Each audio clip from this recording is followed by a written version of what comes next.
era así unha pedra larga, máis fonda, por exemplo, como esta, así, non? Sí. E despois por aquí e por aquí. Isto que era furado. Sí. Isto era furado. Entón por aí abaixo baixaba agua, que baixaba do muro. Como se fose a mitade dun tubo, un tubo partido a mitade, non? Entón, cando o río secaba en verán, ibades a fonte non daba auga, non? Entón, a onde ibades? Unha fonte que hai ali adiante. O muiño da fonte, chamaban o muiño da fonte, que ali había muiños. Pero agora os muiños xa non mueve ningún aí. Non. Ali había uns regos que tiña auga, non? Salía agua dunha canle, por exemplo, agora vou che botar esta pedra aí.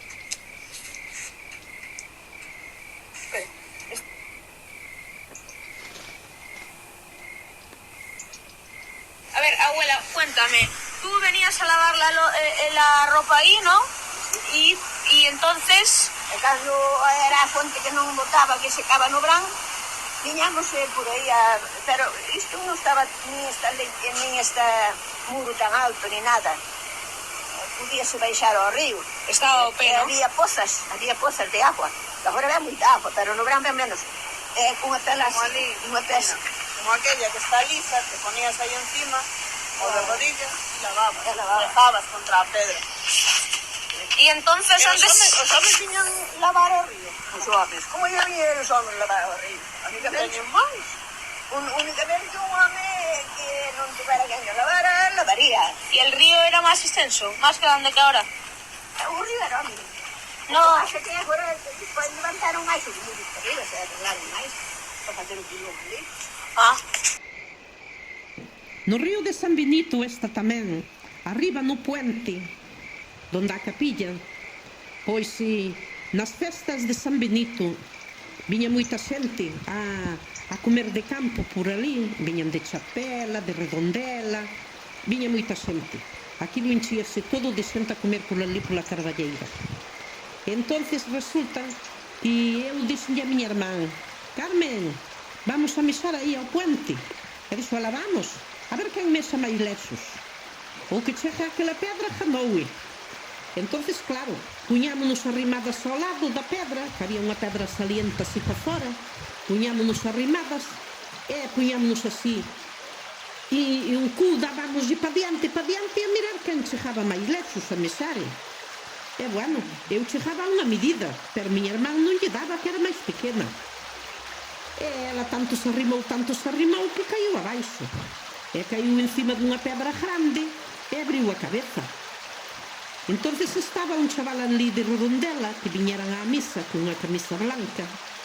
Viñeran á misa e o chaval aquel colleu e tirouse abaixo do puente abaixo, tirouse a collela, que lle manchou toda a camisa de sangre.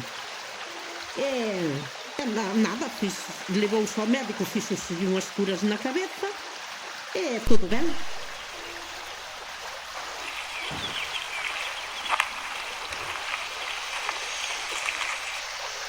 O río de San Benito de Domallo ten algunha anécdota para min, porque eu era pequena, diría ao mellor 5 anos ou así, e a miña irmán a que me siga a min tiña 4, claro. Entonces un día dixenlle: Carmen, tiramos pedras ao outro lado do río a mirar quen chega máis lexos. E entonces dixeme: la vamos. Entón, e miña abuela e miña nai estaban ali a botar patatas, e nós, e que estábamos dentro dunha cesta, salimos da cesta e puxémonos a tirar pedras ao outro lado do río. E o río iba moi cheio, porque era tempos de inverno, e iba moi cheio e levaba pedras grandes ao rolo polo río abaixo. E entonces, claro, eu tiraba e chegaba máis lexos. Pero miña irmán, como era máis pequena, ás veces non lle daba para chegar á outra orilla coas pedras. Entón arrimouse tanto á orilla para tirar a pedra que caiu ela. Foi ela máis a pedra. Entonces eu empecé a gritar: abuela, abuela, mamá, que Carmen caiu ao río. Entonces miña abuela e miña nai empezaron a correr todo polo carreiro para baixo E máis para baixo, a uns metros, miña nai tirouse ao río a coller a miña irmán. E canto lle dou collela por un pé, porque senón morría. Coa agua que levaba aquel río e aquelas pedras grandes, miña irmán se morría, se non chegaba viva, se chegaba ao mar. Esta historia se está. Non está. E despois, E despois, cando miña nai colleu a miña irmán, collemos a ela máis a miña irmán para arriba, entre miña abuela e eu e máis o meu abuelo, collémolos para arriba, e a miña abuela colleu a Carmen, a miña irmán, colleuna polos pés, e sacudiuna, a que botar a agua que trazaba no río. E cando empezou a vomitar a agua que tiña dentro no corpo, pois empezou a revivir. Josefa lo que dijo fue que no jugaban mucho en el río porque estaban casi siempre trabajando. Eu a historia que teño que contar é do río do Inferno. En invierno siempre estaba desbordado. Porque cando eu era neno, o río do Inferno iba completamente ao descuberto. E de repente viu a obra, cando quixeron facer a urbanización do Rosal, para tapalo. E empezaron a cubrir todo o río, a canalizalo, pero durante moito tempo xa estaba cuberto, pero na zona das arquetas deixaron a zona sin arquetas. E nós, como éramos nenos, estábamos flipando porque había unha zona grandísima nova onde podíamos xogar o fútbol. Bueno, viñamos ao volver do colexio, íbamos xogando co balón para arriba, para casa, pero moitas veces o balón colábasenos polo buraco da arqueta. Entón había que seguir río abaixo ata onde desembocaba ao lado do edificio de Salitre, a esperar a que saliera o balón, ou a veces intentar colarnos por arriba para collelo. O que pasa que logo facíase moi oscuro e como non tiñamos luces, non nos atrevíamos a meter máis por aí por medo o que pudera salir. E a veces simplemente esperábamos a que saliera o balón abaixo para poder collelo.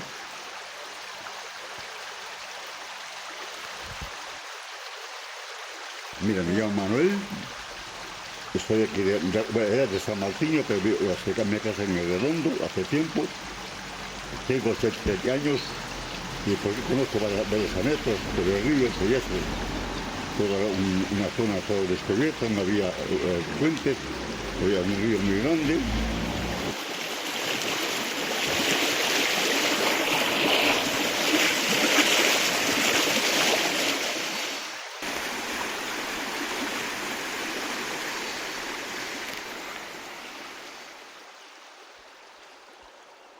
Taparon o río. Non parou. Busca, fende, volve, insiste.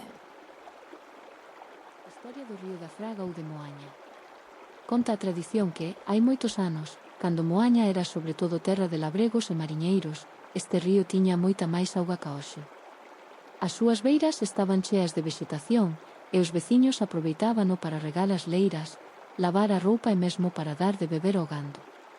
Preto do lugar onde hoxe está o instituto, había pequenos muiños que funcionaban grazas á forza da corrente.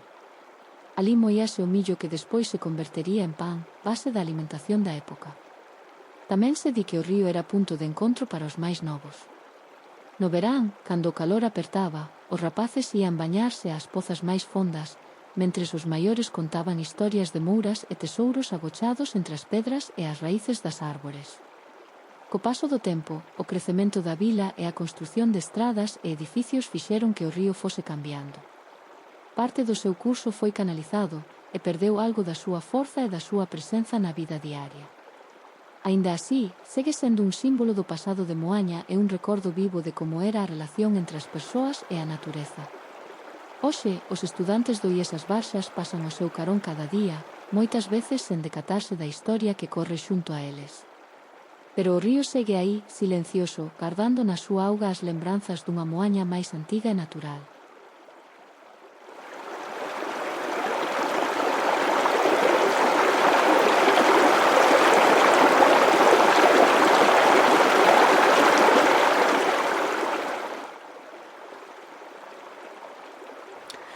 baixo o río polas pedras, cun murmurio de cristal, vai contando 1000 historias camiño do areal.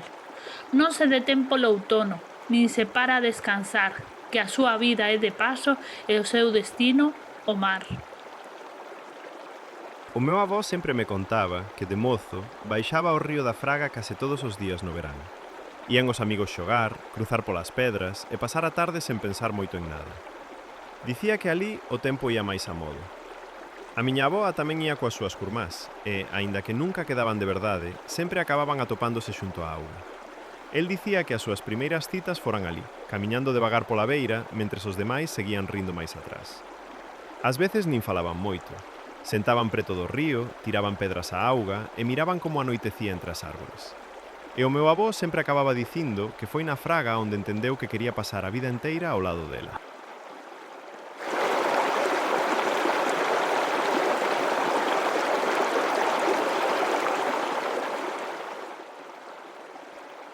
No río da Fraga a tarde aprende a calar e a auga leva ás costas a memoria do lugar. Baixan sombras dos carballos a dormirse no cristal, mentres o vento desfolla bellas historias de sal. Hai musgo verde nas pedras, hai paxaros ao pasar, e un rumor antigo e doce que non remata xamais. O río coñece nomes que ninguén quere contar, os dos amores agochados, os de quen soubo agardar. Cando a néboa amence sobre o vale o piñeiral, parece que o mundo enteiro respira nese caudal. E eu quedo en silencio, vendo a corrente andar, porque o río da Fraga non se escoita, déixase entrar.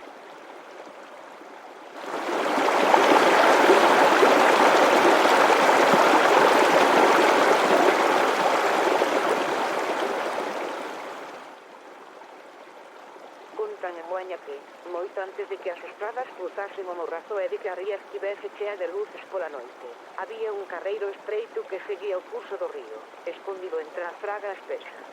Era un lugar unido, silencioso, onde o sol apenas chegaba.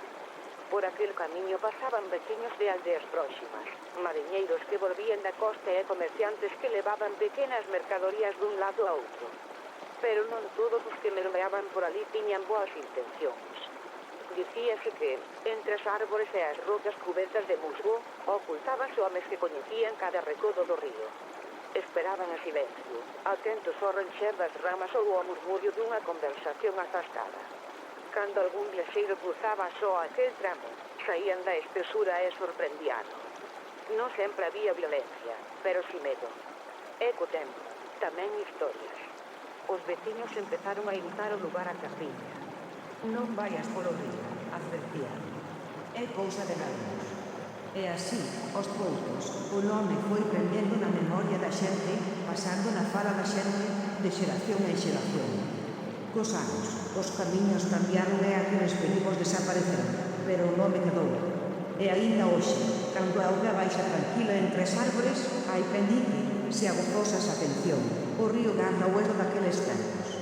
Por iso chaman o río dos Larín.